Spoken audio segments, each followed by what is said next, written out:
911 გისმენთ. უნდა შევატყობინო ჩემი ცოლის წარცვისა და მკვლელობის შესახებ. ჩემი ცოლი იატაკზე წევს სისხლით დაფარული, გაშეშებული არ მოძრაობს. ეს ჯორჯ ტიაფის ხმაა. როდესაც ის 8 წლის ქალიშვილთან ერთად ცოლის სახლში მივიდა, ავტოფარეხის კარი ღია დახვდა. ეს საეჭვოდ მოეჩვენა და გადაწყვიტა შეემოწმებინა. როდესაც სახლში შევიდა, მისი ცოლი შონა იატაკზე უმოძრაოდ მწოლიარე იპოვა, დიდი ხნის წინ მკვდარი. ბოლოს როდის ნახე? გუშინ სამსახურში ვიყავი. გონი დაახლოებით 36 საათის წინ ნახე. სულ რაღაც 36 საათში ჯორჯ ტიაფის და მისი ქალიშვილის ცხოვრება სამუდამოდ შეიცვალა. შონა, რომელსაც ჯორჯი დაშორდა, მაგრამ კვლავ დაქორწინებული იყო, გარდაიცვალა და ამ პატივცემულ მეხანძრეს მხოლოდ ცხოვრების ფრაგმენტები დარჩა, მაგრამ იყო ერთი რამ: ქურდობის ვიდეო თვალთვალის კადრები და შოკის მომგვრელი ბრალდება. მოდით, ჩაუღრმავდეთ შონას ტრაგიკული მკვლელობის დახვეწილ ისტორიას.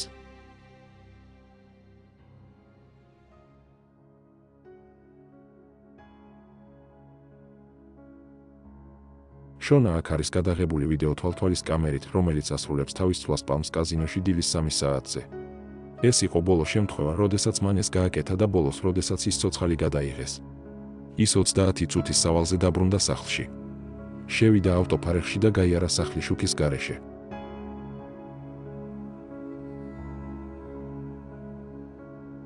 ის დერეფნისკენ და პირდაპირ კიბეებისკენ წავიდა. სწორედ მაშინ ყველაფერი საშინლად წავიდა. ვიღაც ელოდა შონას ბნელ დერეფანში. მას ჩაქუჩი ჰქონდა.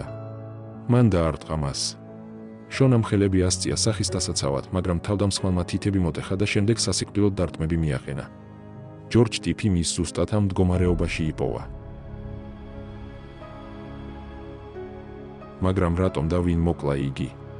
მოდით, დაუბრუნდეთ და მეტი გავიგოთ შონას შესახებ. მისი ისტორია იწყება სოლექსიტიში, იუტაში. დაიბადა 66 წლის მარტში. გაიზარდა მორმონთა ოჯახში დასთან და 5 შვილთან ერთად. ოჯახი იუტაში დარჩა 12 წლამდე. შემდეგ ისინი პენსილვანიაში გადავიდნენ, შემდეგ კი ვირჯინიაში, სადაც ის სწავლობდა სოფტეიქსის საშუალო სკოლაში. იქ ის პოპულარული იყო და ცნობილი იყო, როგორც ძალიან ქალური გოგონა, კომუნიკაბელური პიროვნება ჩირლიდინგის გუნდში. მან საშუალო სკოლა 1984 წელს დაამთავრა და როგორც ჩანს, აღმოსავლეთ სანაპიროზე ნათელი მომავალი ჰქონდა, მაგრამ დასავლეთში დაბადებული და გაზრდილი, შესაძლოა, უდაბნოს კლიმატი ენატრებოდა, რადგან 1994 წელს, 28 წლის ასაკში, ქვეყნის მეორე მხარეს, ნევადის შტატის ქალაქ ლას-ვეგასში დაბრუნდა. ეგრეთ წოდებულ, წოდების ქალაქის კაშკაშა შუქები შონას მორმონული აღზრდისგან ძალიან შორს იყო. ის იქ გადავიდა, რათა დასთან, პაულასთან, უფრო ახლოს ყოფილიყო. ლას-ვეგასი ოჯახური დასვენების ადგილად არ არის ცნობილი. თავდაპირველად ის ისეთ პრესტიჟულ მაღაზიებში მუშაობდა, როგორიცაა Saks Avenue და Marcus. მას სურდა ვეგასის კურორტებისა და კაზინოების ენერგიულ სფეროში მოხვედრა, რაც შეიძლება წარმოუდგენლად მომგებიანი იყოს მიმტანისთვისაც კი და, რა თქმა უნდა, ბევრ საინტერესო ადამიანთან შეხვედრას გულისხმობს. გადასვლიდან რამდენიმე წლის შემდეგ მან სამსახური მიიღო და ფესტაში კოქტეილის მიმტანად, შემდეგ კი გაუმართლა და მსგავსი სამსახური მიიღო Palms Hotel Casinoში, როდესაც ის 2001 წელს გაიხსნა. შონას უყვარდა თავისი სამსახური, მას მომხიბლელად და საინტერესოდ თვლიდა. მისი კოლეგები მისთვის ოჯახის წევრებივით იყვნენ. ერთ-ერთმა კოლეგამ თქვა, არასდროს მინახავს წარბშეკრული ან რაიმე უადგილო. ის ძალიან მხიარული იყო, ყველაფერზე იცინოდა. უბრალოდ უყვარდა კოქტეილის მიმტანად მუშაობა. სამსახური საინტერესო და ძალიან კარგად ანაზღაურებადი იყო. შანა წელიწადში დაახლოებით $100,000 შოულობდა ხელფასიდან და ჩაის ფულიდან.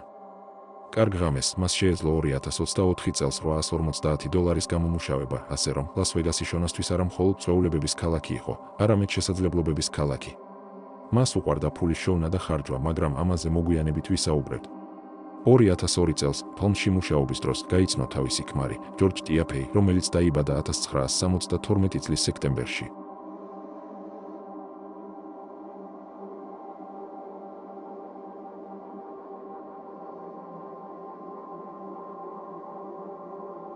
ჯორჯი შონაზე 6 წლით უმცროსი იყო, ის ქათმის ფერმაში გაიზარდა, მამამისი გარდაიცვალა, როდესაც ის პატარა იყო და ის ფერმაში შრომის მოყვარეობის სულისკვეთებით გაიზარდა, ეს შრომის ეთიკა მის განათლებაშიც გადაიტანა. მან საშუალო სკოლა წარჩინებით დაამთავრა და აშშის სამხედრო აკადემია West Point-ში, მსახურობდა ინჟინერთა არმიის კორპუსში, აშენებდა სკოლებსა და წყალმომარაგების სისტემებს მესამე სამყაროს ქვეყნებში და როდესაც ჯარი დატოვა, არ იყო კმაყოფილი ოფისში სამოქალაქო ინჟინერიის სამუშაოს რუტინით, ამიტომ ის ლას-ვეგასში მეხანძრე გახდა.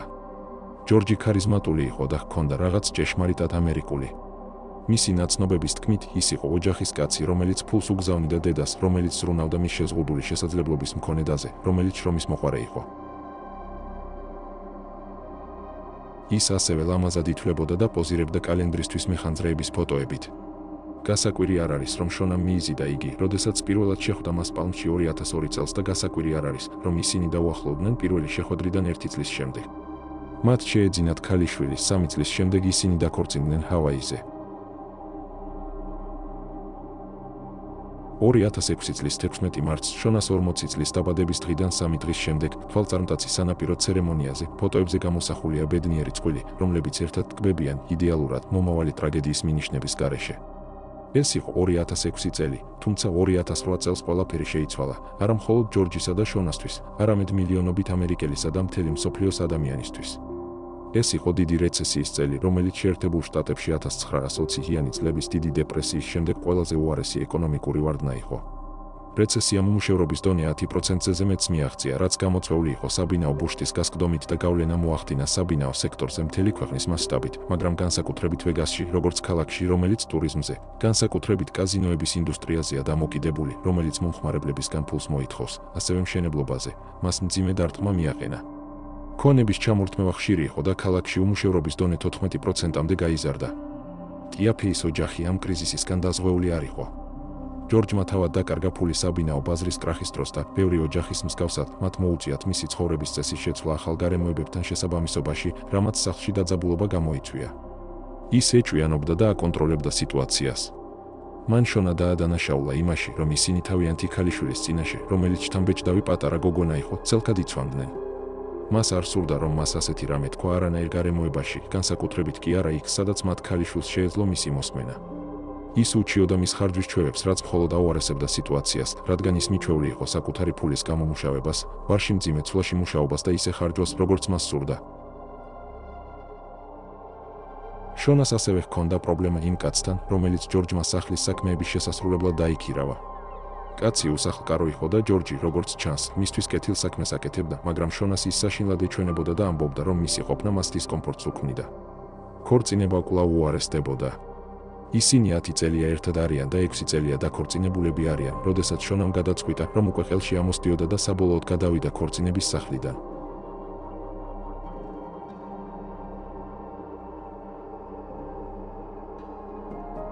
ორი 2012 წლის აპრილში მათი ქალიშვილი 8 წლის გახდა და მეურვეობა ერთად გადაიბარეს, თუმცა ეს რთული იყო, რადგან შონა ოფიციანტად დიდხანს მუშაობდა, ჯორჯის პარამედიკოსისა და მეხანძრის ცვლაც ისეთივე ხანგრძლივი და რთული იყო, რის შედეგადაც მათი ქალიშვილი დიდ დროს ატარებდა ჯორჯის დედასთან, რომელიც ახლოს ცხოვრობდა.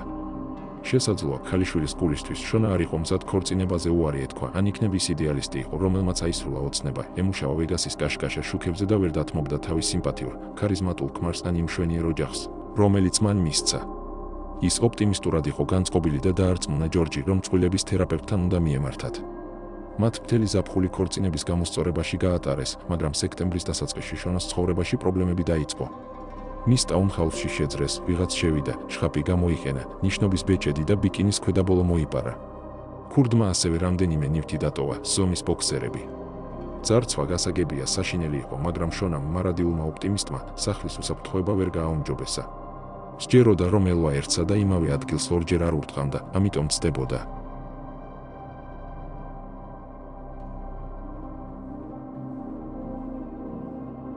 –29 სექტემბრის დილით ადრე, სულ რაღაც 3 კვირის შემდეგ ის სამსახურიდან დილის 3 საათზე წავიდა, დაღლილი და გამოფიტული ოჯახური პრობლემებისგან, 8 წლის ქალიშვილის აღზრდისგან და ცოტა ხნის წინ მომხდარი ძარცვისგან.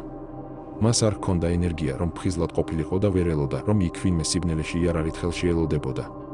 თავის გვერდზე ჭრილობა იმდენად ღრმა იყო, რომ ჯორჯის 911-ში გამოძახების შემდეგ პარამედიკოსებმა თავიდან ეგონათ, რომ ის დახვრიტეს. ეს იყო წინასწარ განზრახული და უგულო ქმედება, რომელიც მკვლელობას ისახავდა მიზნად. პოლიციამ მაშინვე იეჭვა ჯორჯზე. ოჯახური უთანხმოების შემთხვევაში, როგორც წესი, მთავარი ეჭვმიტანილი ქმარია, მაგრამ ჯორჯს ალიბი ჰქონდა. როგორც მან აუხსნა ოპერატორს ტელეფონით და პოლიციელებს, რომლებმაც ადგილზე დაკითხეს. ის იატაკზე იწვა. ის სისხლში იყო დაფარული. უბრალოდ სიკვდილი მინდა. გუშინ რა ცვლაში მუშაობდით? 24 საათი ვიმუშავე. ჯორჯი მთელი ღამე სახანძრო სადგურში მორიგეობდა. მათი ქალიშვილი. მან ღამე ბებიასთან გაატარა და დილით ჯორჯმა წაიყვანა, დუღილის ხუმელთან გაჩერდა, რადგან მათ ქალიშვილს რაღაცი სატანა სურდა.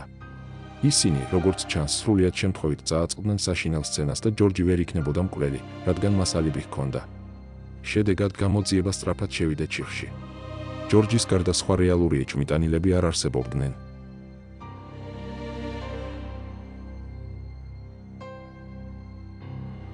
პოლიციამ ეჭვი შეიტანა, რომ შესაძლოა ამ ტერიტორიაზე დამნაშავე მოქმედებდა. კაზინოში მომუშავე ქალები განსაკუთრებით შეშინებულები იყვნენ, რადგან ეშინოდათ, რომ მათ სამიზნედ აქცევდნენ. შონას სახლში ძარცვა საეჭვო გამაფრთხილებელ ნიშნად იქცა. გამომძიებლებმა არ იცოდნენ, იყო თუ არა ეს მკვლელი, მაგრამ გამოძიების დაწყებიდან 2 დღის შემდეგ მათ გაუმართლათ. კაცი სახელად უილიამ პენიქსი, ცნობილი როგორც ბიგ უილი, მათთან მივიდა საქმესთან დაკავშირებული მნიშვნელოვანი ინფორმაციით. ის მრავალი წლის განმავლობაში ცხოვრობდა ლას-ვეგასში და მუშაობდა ხელოსნად საცხოვრებელ კომპლექსში. ის პატიოსან ცხოვრებას ეწეოდა და ცდილობდა სხვებსაც დახმარებოდა იგივეს გაკეთებაში, მათ შორის მეგობარს, რომელსაც მხოლოდ გრეიჰაუნდის სახელით იცნობდა. გრეიჰაუნდი მთისწინეთში კარავში ცხოვრობდა, რაც სრულიად განსხვავებული ცხოვრება იყო ვეგასის და კინოს ბრწყინვალებისა და გლამურისგან. ის ყოფილი მსჯავრდებული იყო და უილი ეხმარებოდა მას ცხოვრების წესის აღდგენაში, მაგრამ სექტემბრის 1 დღეს გრეიჰაუნდი უილთან მივიდა აღიარებით. მან თქვა, რომ რაღაც უნდა გითხრა. თქვა მან, მე ახლა ხან მოვკალი ქალი. უილ გრეიჰაუნდის თქმით, მას დანაშაულის გრძნობაც კი არ უგრძნია. ის კმაყოფილი ჩანდა დავალებით და ჯილდოს დაპირებით. მან თქვა, რომ ქალს არაერთხელ ურტყამდა ჩაქუჩით, სანამ ჩაქუჩი არ გატყდა, ამიტომ უილმა პოლიცია გამოიძახა. თავდაპირველად ისინი სკეპტიკურად იყვნენ განწყობილნი, რომ ეს კვალი იყო. ეს ძალიან აშკარა ჩანდა, რომ სიმართლე ყოფილიყო, მაგრამ მაინც გადაამოწმეს. ცნობილი იყო, რომ გრეიჰაუნდი ალბერტის სასურსათო მაღაზიიდან საკვებს ხევდა, ამიტომ გამომძიებლები უილთან ერთად იქ მივიდნენ, რათა გაერკვნენ, სად ნახეს ის ბოლოს. უილმა ასევე იცოდა, რომ გრეიჰაუნდი ზოგჯერ ნარკოტიკებს კიდ და ახლო მდებარე ბენზინგასამართ სადგურზე, მაგრამ საბოლოოდ მათ არ დასჭირდათ მოწმეებთან საუბარი მის საპოვნელად. უილმა ის ქუჩაში შენიშნა. პოლიციელები მას მიუახლოვდნენ მისი ჩვენებით, რამაც გამომძიებლებს საშუალება მისცა, პოლიციის განყოფილებაში წაიყვანათ. გრეიჰაუნდის ნამდვილი სახელი ნოელ სტივენსი აღმოჩნდა და მან კატეგორიულად უარყო უილის ნათქვამი ქალის ჩაქუჩით მკვლელობის შესახებ აღიარების გარეშე. პოლიციას ფიზიკური მტკიცებულებები სჭირდებოდა სტივენსის დანაშაულთან დასაკავშირებლად და მათ მისი ძებნა დაიწყეს. ბანაკი ვეგასის უდაბნოს კილომეტრების ფეხითა და ვერტმფრენით გავლის შემდეგ, მათ საბოლოოდ იპოვეს ნოელის ბანაკი მთისწინეთში, ლას-ვეგასის სტრიპიდან 8 მილის დაშორებით. მათ იპოვეს ის მტკიცებულება, რასაც ეძებდნენ. ეს იყო სტივენის შემოხვეული შარვალი, ნახევრად ბუჩქის ქვეშ დამალული. შარვალი სისხლით იყო დაფარული. გამომძიებლებმა ადგილზევე შეამოწმეს დმის ანალიზი. როდესაც დმის შედეგები მოვიდა, ბარათები გამოვლინდა. ნოელი მონაწილეობდა შონას მკვლელობაში. მის შარვალზე სისხლი შონას ეკუთვნოდა. მათ შეეძლოთ ამის გამოყენება ნოელის დაკითხვისას. მათ უთხრეს, რომ იპოვეს კაცი, რომელმაც უთხრა მათ, რომ მან მოკლა შონა. ისინი ცოტათი შორდებოდნენ სიმართლეს, რადგან რა თქმა უნდა უილმა არ იცოდა ვინ იყო შონა, მაგრამ ტექნიკა მუშაობდა. მან აღიარა, რომ შონას სახლში იმალებოდა, ელოდა მას და ჩაქუჩით დაესხა თავს, როდესაც ის სამსახურიდან დაბრუნდა 29 სექტემბრის დილით ადრე. მაგრამ პრობლემა კვლავ რჩებოდა, რატომ უნდა სცოდნოდა ამ უსახლკარო ყოფილ პატიმარს ვინ იყო შონა, რომ აღარაფერი ვთქვათ მისი მკვლელობის მოტივზე? პოლიციამ გამოიკვლია ნოელის მობილური ტელეფონი მტკიცებულებად. რაც იქ იპოვეს, შოკის მომგვრელი იყო. ყველაფერი თავდაკირა დააყენეს. იპოვეს ჯორჯ ტიფის ნომერი.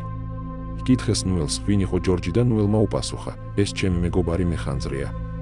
მან თქვა, რომ ჯორჯი ხანდახან უხდიდა მას სახლის საქმეებისთვის და თავსატეხი აეხსნა. ნუელი იყო უსახლკარო კაცი, რომელიც ჯორჯმა სახლის საქმეების შესასრულებლად მოიყვანა, ის, ვინც შიონას ასეთ დისკომფორტს უქმნიდა. მისი მკვლელი მისთვის ნაცნობი იყო, უარესი კი ის იყო, რომ გრძნობდა, რომ ის საშიში იყო, მაშ როგორ იყო ჯორჯი ამაში ჩართული.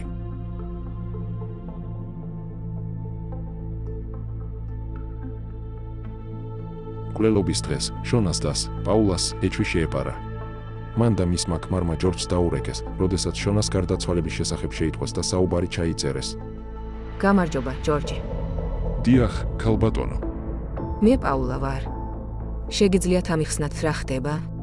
შონა გარდაცვლილია და რა მოხდა? ოჰ, ღმერთო ჩემო, არ ვიცი. ის იატაკზე იწვა, თავის სისხლით ჰქონდა დაფარული.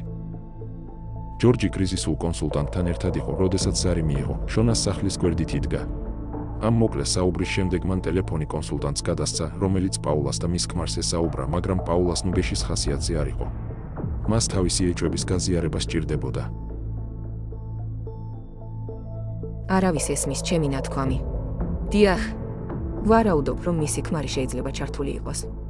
ჩემს დასთან მრავალი საუბრის საფუძველზე, მტკიცედ მეეჭვება მისი მონაწილეობა.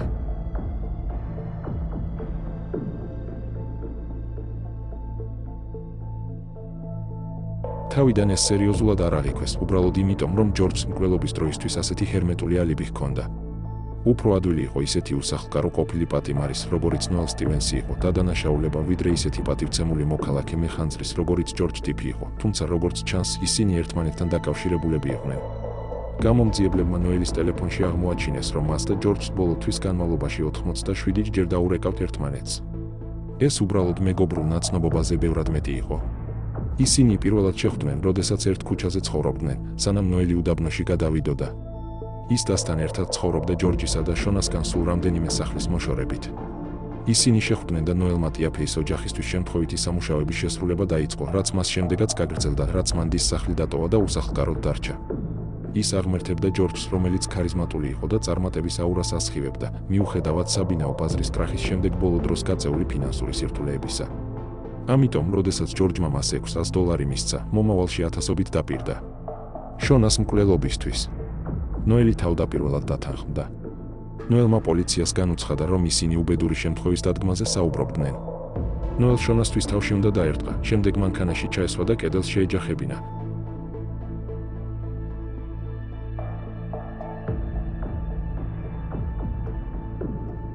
ასევე საუბრობდნენ ქალის პლასტიკური პარკით და ხრჩობაზე, მაგრამ ნოელის თქმით ის წუხდა, რომ შეიძლება დაკაცრულიყო და მისიდან მის სხეულზე დარჩენილიყო. ჯორჯმა პალმში მკვლელობის იდეა წამოაყენა და რუკა დახატა, სადაც შონამ მანქანა გააჩერა, მაგრამ როდესაც ნოელი კედელზე გადაძვრა და სადგომზე შევიდა, კაზინოსთვის დამახასიათებელმა დაცვის დიდმა თანამშრომლებმა შეაშინეს და გაიქცა. საბოლოოდ, წყვილმა შონას სახლი ამ ცივსისხლიანად დაგეგმილი მკვლელობისთვის საუკეთესო ადგილად აირჩია. ჯორჯმა მას გასაღები მისცა. ნოელმა ეს გასაღები სიტუაციის შესასწავლად დაახლოებით 20 ჯერ გამოიყენა, მათ შორის თავდასხმამდე 3 კვირით ადრე სახლში შეღწევის დროსაც. ეს იგივე იდუმალი ძარცვა იყო, როდესაც მან მისი სამკაულები და საცვლები მოიპარა. ეს არ იყო იზოლირებული შეღწევა, არამედ ბევრად უფრო სასიკვდილო, ორგანიზებული რამის წინაპირობა.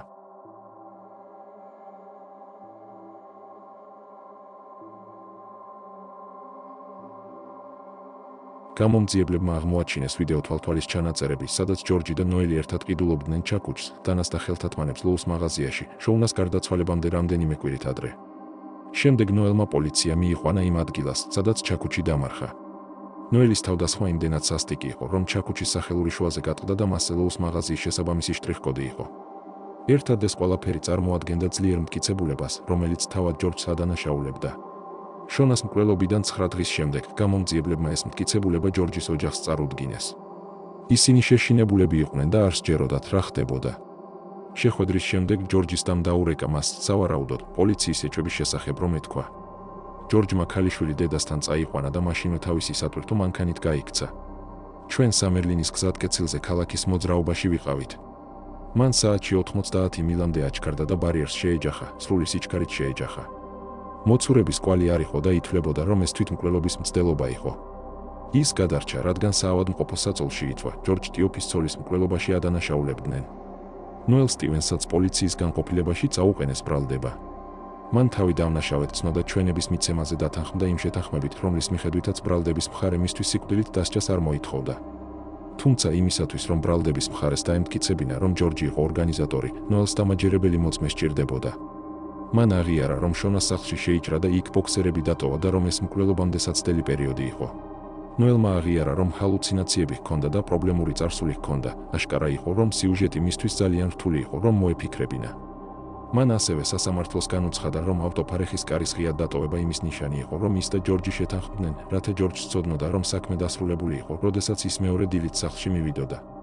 კიდევ უფრო შემზარავია ის ფაქტი, რომ ჯორჯმა იმ დღეს თავისი 8 წლის ქალიშვილი დომშონიში მიიყვანა. ჯორჯმა ჩვენება არ მისცა და დაცვის მხარის ერთადერთი მოწმე მისი და იყო, რომელმაც ისაუბრა მის კარგ ხასიათსა და მშვიდობიან ბუნებაზე. ეს საკმარისი არ იყო. 2015 წლის 3 სექტემბერს ჯორჯი დამნაშავედ ცნეს ყველა ბრალდებაში, მათ შორის პირველი ხარისხის მკვლელობაში. 2015 წლის დეკემბერში მას სამუდამო პატიმრობა მიესაჯა, მაგრამ 2017 წელს მან სააპელაციო საჩივარი სცადა. მან თავად დაწერა 100 გვერდიანი ხელნაწერი შუამდგომლობა, რადგან მისმა ადვოკატმა საქმეზე ციდად იმუშავა. სავარაუდოდ მის სააპელაციო საჩივარში მითითებული ბრალდებების გამო, კერძოდ იმის გამო, რომ მას არაეფექტური დაცვა ჰქონდა, მან ასევე განაცხადა, რომ მასზე გავლენა მოახდინა იმ მედიკამენტებმა, რომლებსაც იღებდა მეხანძრედ მომსახურეობის დროს მიღებული ტრავმისთვის და რომ თავად ღმერთმა უთხრა, რომ შონას უნდა მოეკლა თავისი ქალიშვილის დასაცავად. ეს სააპელაციო საჩივარი უარყოფილ იქნა. სასამართლოს პასუხი იყო, რომ ჯორჯმა მკვლელობა დაგეგმა და ინარჩუნებდა მეგობრულ ურთიერთობას მსხვერპლთან, რათა თავიდან აეცილებინა მის სიკვდილთან დაკავშირებული ნებისმიერი ეჭვი. ამ სიუჟეტში გამოვლენილი მოთმინების ეშმაკობისა და შეუპოვრობის გათვალისწინებით, მომჩივანმა არაჩვენა გონივრული ალბათობა იმისა, რომ ის არ იქნებოდა გასამართლებული ან მიიღებდა უფრო მსუბუქ სასჯელს იმის შესახებ, თუ რატომ გააკეთა ეს. პოლიცია და პროკურორები თვლიდნენ, რომ ყველაფერი ფულს ეხებოდა. გამომძიებლებმა აღმოაჩინეს მტკიცებულებები, რომ ჯორჯი ცდილობდა ფულის დამალვას დედის მეშვეობით და მათ ქორწინებაში დაძაბულობა დიდი რეცესიით დაიწყო და როგორც ჩანს, შონას ხარჯვის ჩვევებზე ტრიალებდა. და სწორედ ეს იყო მიზეზი, რის გამოც მან ასე ცივსისხლიანად და სასტიკად დაიქირავა ნოელ სტივენი ცოლის მოსაკლავად.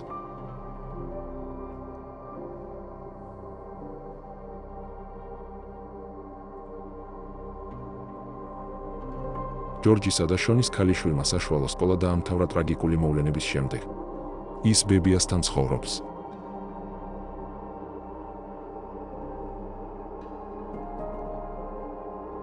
რას ფიქრობთ ამ ტრაგიკული ისტორიაზე? დაწერეთ თქვენი აზრი კომენტარებში. გმადლობთ მოწონებებისა და გამოწერებისთვის. ეს ნამდვილად გვეხმარება ჩვენი არხის განვითარებაში.